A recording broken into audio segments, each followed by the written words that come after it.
ದಕ್ಷಿಣ ಕನ್ನಡ ಜಿಲ್ಲೆಯಲ್ಲಿ ಈಗ ನಿಮ್ಮ ಗೊತ್ತಿರುವ ಹಾಗೆ ಈ ಒಂದು 2 ದಿವಸದಿಂದ ಹೆಚ್ಚಿನ ಸಂಖ್ಯೆಯಲ್ಲಿ ಮಳೆ ಕಡಬ, ಸುಳ್ಯ, ಬೆಳ್ತಂಗಡಿ ಈ ಪ್ರಾಂತ್ಯದಲ್ಲಿ ಹೆಚ್ಚಿನ ರೀತಿಯಲ್ಲಿ ಮಳೆ ಬೀಳ್ತಾ ಇದೆ. ಅದರಿಂದ ನಮ್ಮ ನದಿಗಳಲ್ಲಿ, ಪರ್ಟಿಕ್ಯುಲರ್ಲಿ ಪಾಲ್ಗುನಿ ನದಿಯಲ್ಲೂ, ನೇತ್ರಾವತಿ ನದಿಯಲ್ಲೂ ನೀರಿನ ಹರಿವು ಹೆಚ್ಚಾಗಿದೆ. ಈ ಒಂದು ಮಂಗಳೂರು ತಾಲೂಕು ಅದ್ದಿಯಪಾಡಿ ಅನ್ನುವಂಥ ಈ ಗ್ರಾಮದಲ್ಲಿ ನೀರಿನ ಮಟ್ಟ ಹೆಚ್ಚಾಗುವಾಗ ಕಳೆದ 10-15 ವರ್ಷಗಳಿಂದ ಇಲ್ಲಿ ಈ ಒಂದು ಜನಪ್ರದೇಶ ಇರುವಂಥ ಕಡೆಯೂ ನೀರು ಹೆಚ್ಚಾಗಿ ಹರಿಯುವಂಥ ಘಟನೆ ಪ್ರತಿ ಸಾರಿನೂ ನಡೀತಾ ಇದೆ ಅನ್ನುವಂಥದ್ದನ್ನು ಜನರು ನಮ್ಮ ಗಮನಕ್ಕೆ ತರಿಸಿದ್ದಾರೆ. ಅಲ್ಲಿ ಏನೊಂದು ಮಲ್ಟಿ ವಿಲೇಜ್ ಸ್ಕೀಮ್ಗೆ ಕಟ್ಟಿರುವಂಥ ಡ್ಯಾಮಲ್ಲಿ ಏನಾದರೂ ಅಡಿಷ್ನಲ್ ಆಗಿ ಎಮರ್ಜೆನ್ಸಿ ನೀರನ್ನು ಹೆಚ್ಚಿನ ನೀರು ಹರಿಯುವುದಕ್ಕೆ, ಮಳೆಗಾಲದಲ್ಲಿ ಹರಿಯುವುದಕ್ಕೆ ವ್ಯವಸ್ಥೆ ಮಾಡುವುದಕ್ಕೆ ಬೇಡಿಕೆಯನ್ನು ಸಹ ಇಟ್ಟಿದ್ದಾರೆ. ಅದನ್ನು ನಾವು ಕೂಡಲೇ ಈಗ CEO ಅವರು ಬಂದಿದ್ದಾರೆ, ಅಲ್ಲಿ ಇರುವಂಥ ಮನೆಗಳಿಗೂ ಹೋಗಿ ನಾವು ಭೇಟಿ ಮಾಡಿದ್ದೇವೆ. ಕೂಡಲೇ ಅದನ್ನು ಏನು ಮಾಡೋದು ಅನ್ನೋಂಥದ್ರ ಬಗ್ಗೆ ಚಿಂತನೆ ಮಾಡ್ತೀವಿ. ಆದರೆ ಈಗ ನಮ್ಮ ಕೈಯಲ್ಲಿರುವಂಥ ಪ್ರಶ್ನೆ, ಇಲ್ಲಿ ಇರುವಂಥ 35 ಮನೆಗಳಲ್ಲಿ ವಾಸ ಇರುವಂಥ 70-80 ಜನ ಅಷ್ಟು ಅಲ್ಲಿ ಇದ್ದಾರೆ.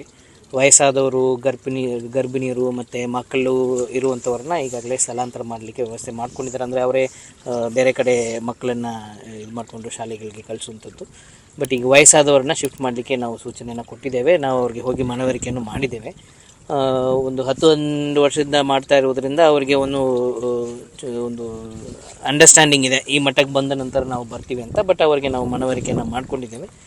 ಇವತ್ತು ಒಂದು 4 ಗಂಟೆ ತನಕ ನೀರು ಇಳಿದಿಲ್ಲ ಅಂತ ಹೇಳಿದರೆ ಅವ್ರನ್ನ ಮತ್ತೆ ಸ್ಥಳಾಂತರ ಮಾಡಲಿಕ್ಕೆ ವ್ಯವಸ್ಥೆಯನ್ನು ಮಾಡ್ತೇವೆ. ಇಲ್ಲಿ ಸ್ಥಳೀಯವಾಗಿರುವಂಥ ಪ್ರತಿನಿಧಿಗಳು ಮತ್ತು ರೈತ ಸಂಘದ ರೈತರು ಅವರು ಕೂಡ ಒಂದು ಲೋಕಲ್ ರಿಸೋರ್ಸಸನ್ನು ಮೊಬಿಲೈಸ್ ಮಾಡಿಕೊಂಡು ಅವರೇ ಒಂದು 11 ಬೋಟ್ಗಳನ್ನು ಇಟ್ಕೊಳ್ಳುವಂಥ ವ್ಯವಸ್ಥೆಯನ್ನು ಮಾಡಿದ್ದಾರೆ. ಪಂಚಾಯತ್ ವತಿಯಿಂದನೂ ಅವರಿಗೆ ಸಾಥ್ ಕೊಡುವಂಥ ಕೆಲಸವನ್ನು ಮಾಡಿದ್ದಾರೆ.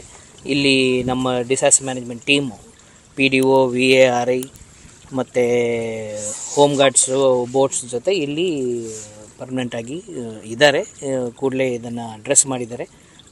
ನಿಗಾ ವಹಿಸ್ತೀವಿ. ಅವ್ರಿಗೆ ಬೇಕಾಗಿರುವಂಥ ಇಮಿಡಿಯೇಟ್ ಶಿಫ್ಟ್ ಮಾಡಿ ಕಾಲೇಜು ಕೇಂದ್ರಗಳು ಶಿಫ್ಟ್ ಮಾಡುವಂಥ ವ್ಯವಸ್ಥೆಯನ್ನು ಕೂಡ ಮಾಡ್ತೇವೆ.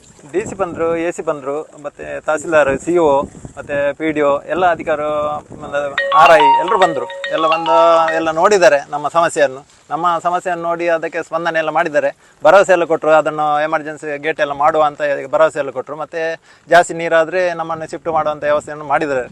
ಅದು ಜಾಸ್ತಿ ನೀರಾದರೆ ನಾವು ಶಿಫ್ಟ್ ಆಗ್ತೀವಿ, ಅವರಲ್ಲಿ ಹೇಳಿದೆ.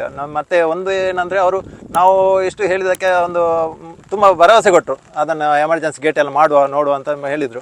ಆ ಭರವಸೆ ತಕ್ಕಾಗೆ ಅವರು ಮುಂದಿನ ದಿನಗಳಲ್ಲಿ ಮಾಡಿಕೊಟ್ರೆ ನಮಗೆ ತುಂಬ ಅನುಕೂಲ ಆಗ್ತದೆ ಅಂತ ನಾನು ಹೇಳ್ಕೊಳ್ಳೋದು.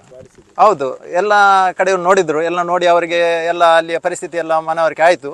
ಎಲ್ಲ ನಮ್ಮ ಭತ್ತ, ಅಡಿಕೆ, ತೆಂಗು, ಬಾಳೆ ಎಲ್ಲ ನಾಶ ಆಗಿದ್ದು ನೋಡಿದ್ದಾರೆ, ಅವರು ಕಣ್ಣಾರೆ ನೋಡಿದ್ದಾರೆ. ಮತ್ತು ಮನೆಗೂ ನೀರು ಹೋಗಿದ್ದದ್ದು ಅದನ್ನೆಲ್ಲ ನೋಡಿ ಅವರಿಗೂ ತುಂಬ ಬೇಸರ ಆಯಿತು. ಅದನ್ನು ನೋಡಿ ಇನ್ನು ಮುಂದಕ್ಕಾದರೂ ಏನಾದರೂ ವ್ಯವಸ್ಥೆ ಮಾಡುವ ಅಂತ ಅವರು ತುಂಬ ನಮ್ಮಲ್ಲಿ ಹೇಳಿದರು.